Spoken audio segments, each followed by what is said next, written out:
खबरबीन के तमाम देखने वालों को सऊदी अरब से अस्सलाम वालेकुम व रहमतुल्लाह। उम्मीद है हमारे देखने वाले जहाँ कहीं भी होंगे खैर व आफियत से होंगे।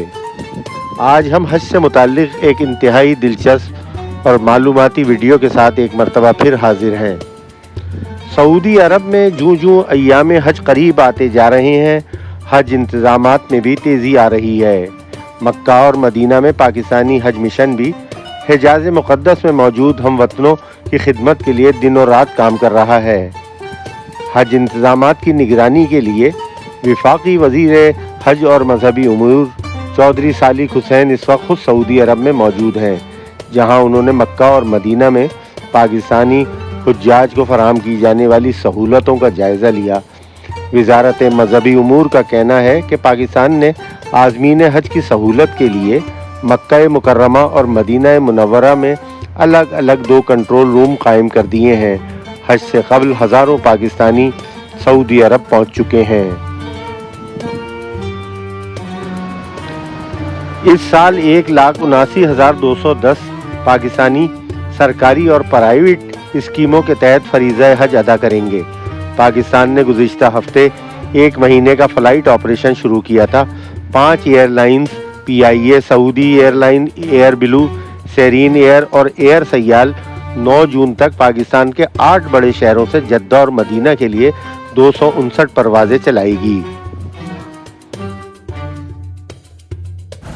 सऊदी अरब में पाकिस्तान के मेडिकल मिशन के सरबराह ने बताया है कि आज़मीन हज को इलाज मुआलजे की सहूलत फराहम करने के लिए मक्का मुकर्रमा और मदीना मुनव्वरा में 2 अस्पताल और 10 डिस्पेंसरियां कायम की गई हैं। उन्होंने बताया कि इस साल 8 डिस्पेंसरियां मक्का मुकर्रमा में, जबकि 1 बड़ा अस्पताल और 2 डिस्पेंसरियां मदीना मुनव्वरा में कायम की गई हैं। पाकिस्तान ने इस साल हज मेडिकल मिशन के लिए 400 के करीब डॉक्टरों और पैरामेडिक्स का इंतखाब किया है। मक्का मुकर्रमा में पाकिस्तानी आज़मीन की रिहाइशगाहों को 9 जोन में तकसीम किया गया है। एक जोन में मरकज़ी अस्पताल है, जबकि बाकी 8 में से हर एक में एक डिस्पेंसरी मौजूद है।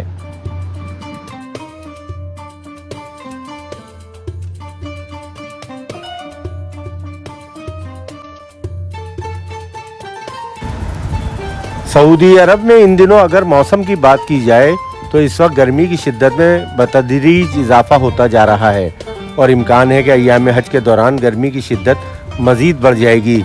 इसलिए तमाम हुज्जाज कराम को गर्मी से बचाव की जानिब ख़ास तवज्जो देने की ज़रूरत है।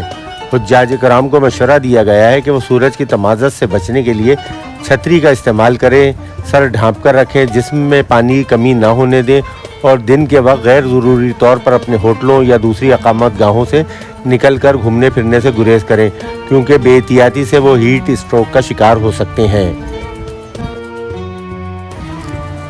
सऊदी अरब के महकमा मौसमियात का कहना है कि इलाकाई क्लाउड सीडिंग प्रोग्राम के ज़रिए ताइफ के बादलों को मुक़द्दस मकामात पर मुंतकिल करने का प्रोग्राम बनाया गया है ताकि मौसम की सख्ती को कम किया जा सके। उन्होंने कहा कि अगरचे इस प्रोग्राम पर काम हो रहा है, इस प्रोग्राम का मकसद मौसम की सख्ती को कम करना है, ताहम फ़िलहाल इस हवाले से कोई ख़ास पेशरफ नहीं हो सकी है। उन्होंने अल अरबिया.net को दिए गए अपने एक इंटरव्यू में इस बात की निशानदेही की है कि ये आइडिया अभी तक अपने इब्तिदाई मराहिल में है, ताहम मुस्तक़बिल में इससे इस्तेफ़ादा किया जा सकता है। उम्मीद है हमारी आज की ये मालूमाती वीडियो आपको पसंद आई होगी। आखिर में हमेशा की तरह वही छोटी सी दरख्वास्त कि हमारे चैनल को सब्सक्राइब और वीडियो को लाइक और शेयर करना मत भूलिएगा। और हाँ, कमेंट बॉक्स में हमें आपके कीमती मशवरों और कमेंट्स का भी इंतज़ार रहेगा। इंशाअल्लाह बहुत जल्द मिलते हैं एक नए मौजू पर एक नई वीडियो के साथ।